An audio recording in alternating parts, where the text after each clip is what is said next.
This ministry is the Abiding Hope Refugee Team, and my role, along with the other team members, is just to help refugee families that have recently immigrated to the Denver area, is to just help them get acclimated, help them feel more comfortable in their new homes, and eventually become self-sufficient. My role was as team leader,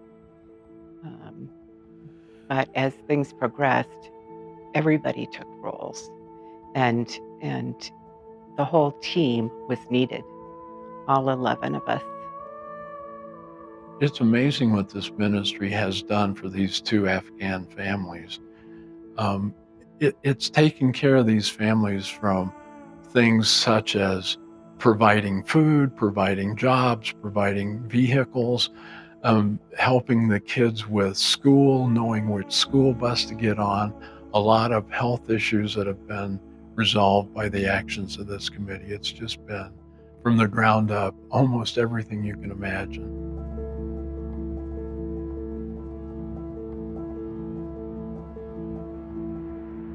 The fathers of both families need a driver's license to give them another tool to help support their families.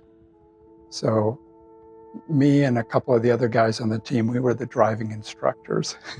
And both these guys were pretty shaky at first. I mean, they had driven in Afghanistan, but here in the United States, the rules were different.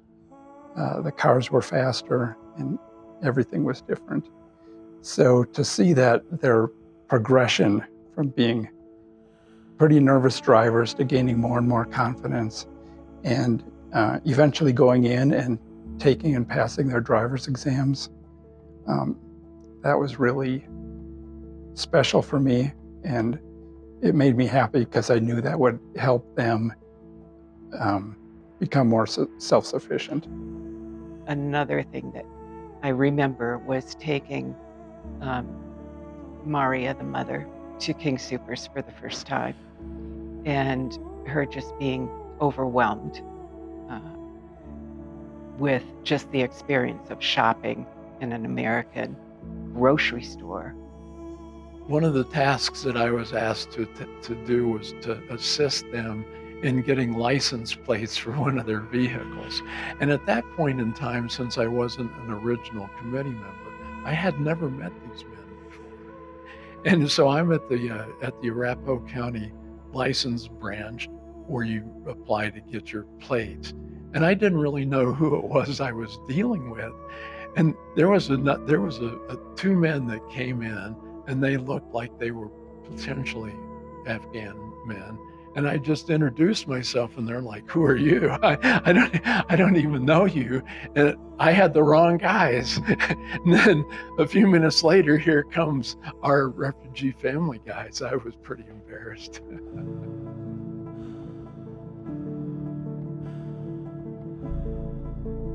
I would say one of the biggest challenges for me was watching how difficult things were for them. Watching them go through the challenges and hit roadblocks and obstacles. Sometimes it would really make my heart happy. It would really be kind of depressing. For me, the challenges were mostly government red tape, trying to get them financial and other government help was at times frustrating. I couldn't do what they needed all the time. And the things they were asking were just not going to happen. They wanted to know how they could sponsor family members that are still back in Afghanistan, because the horrible things that are happening there are still very real to them. And to tell them that there's no way, not for 5 years can they do that, was heartbreaking.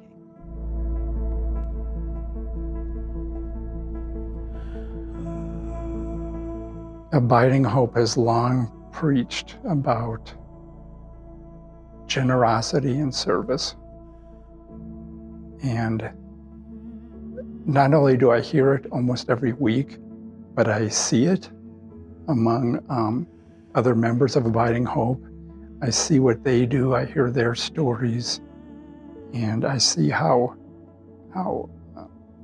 generosity and service has positively impacted them, and I feel inspired.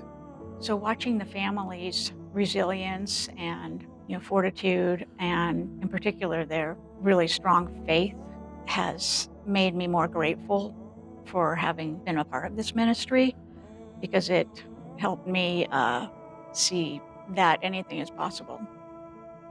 God's hand is very obvious in this, in the dedication that our team members have done to support the families. I mean, the demand was huge and the response was magnificent.